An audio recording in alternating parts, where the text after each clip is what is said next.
'Tis I, Julian, back at you again with another video.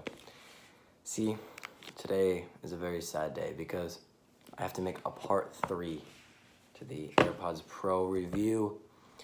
This is a very somber moment because it's really not what it used to be. In this video, I will go over all my issues I've had with these, and I will also go over all the issues that's just been going around, not just me, but for everyone. So these, as you know, these came out in, I think it was late October, early November, and they were great products. They had a lot of new features, a lot of improvements from the old ones, but there's an incredible amount of issues, and I'm going to go over them. So let's just go over basic things. Battery on these are absolutely amazing. They have incredibly long battery life. They last very long. That's fine. Charging is very fast. It works very well. The pods themselves charge from the case extremely fast, and the case charges fast. It's just, charging is great. Battery is great. But then the issue is when you get to the pods themselves. These things right here, they have so... Let's start off with some basic issues. Some basic issues that I've had, I don't know about anyone else had, is this weird rattling noise where I put them in, right? And then if they're on off mode, perfectly normal. But if they're on transparency mode, or if they're on noise cancellation, I get rattling every time I move my head. So here, I'm on off, now I'm on noise cancellation, and I shake my head a little bit and I hear this weird rattling in my right one. There's none in my left one because my left one had rattling earlier, so I got it replaced.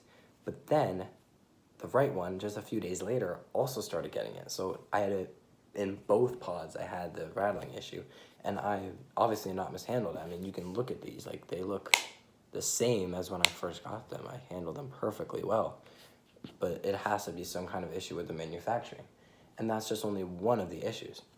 Another issue is, in the beginning, noise cancellation was very powerful, very strong, worked very well, but now off mode and noise canceling have the same noise canceling capabilities. They're exactly the same. You can't even tell the difference between off and noise cancellation, besides for me the rattling, which is awful, right? The noise cancellation, you can ask anyone. After the first update they made to these, the noise cancellation got significantly worse, and that's just not acceptable. It really isn't. It got worse.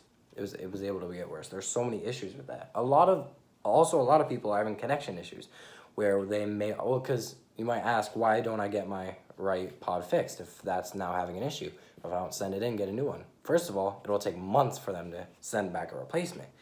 And second of all,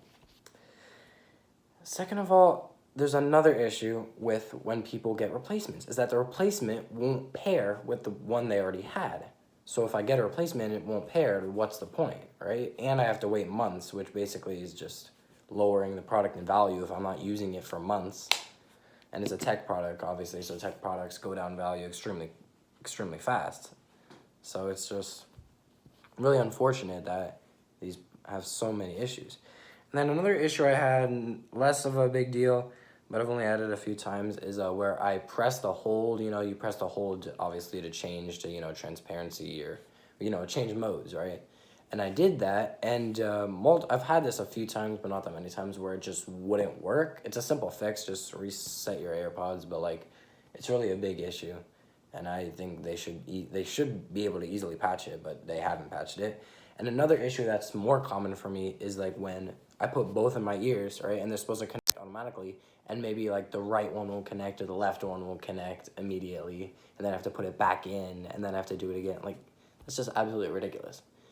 And keep in mind how much this product costs. It costs significantly more than the original. Right now, you can get the original ones on Amazon for what was it? It was something like $115 or $130, and if these are basically twice as much as the original and they have all these issues, then what's really the point? I started off by recommending this product because it was so much better, but now with all these technical issues, all the noise cancellation not being as good, there's so many issues with it, and it's absolutely really a mess. And yeah, it's really not just me. You could ask anyone who's had this product. Everyone has been having issues. Everyone has had similar issues, different issues, just left and right. These things need to be patched. So in the future, Apple is actually planning to release a Pro Lite, which is basically just the Pros without noise cancellation, and then they're gonna also release a Pro 2. And all I can say is I don't recommend buying the Pros because of how many issues. Even the Pros too. I would not recommend getting this product. I think if you really love Apple, you really love their AirPods line, I would go for, original AirPods, maybe second gen with wireless charging if that's what you need, but these Pros are really all over the place, and I really couldn't say I recommend them anywhere. So, yeah, and that was my, I guess, follow-up review. And yeah, don't recommend this product anymore because of all these issues, but thanks for tuning in. 'Tis I, Julian. Peace.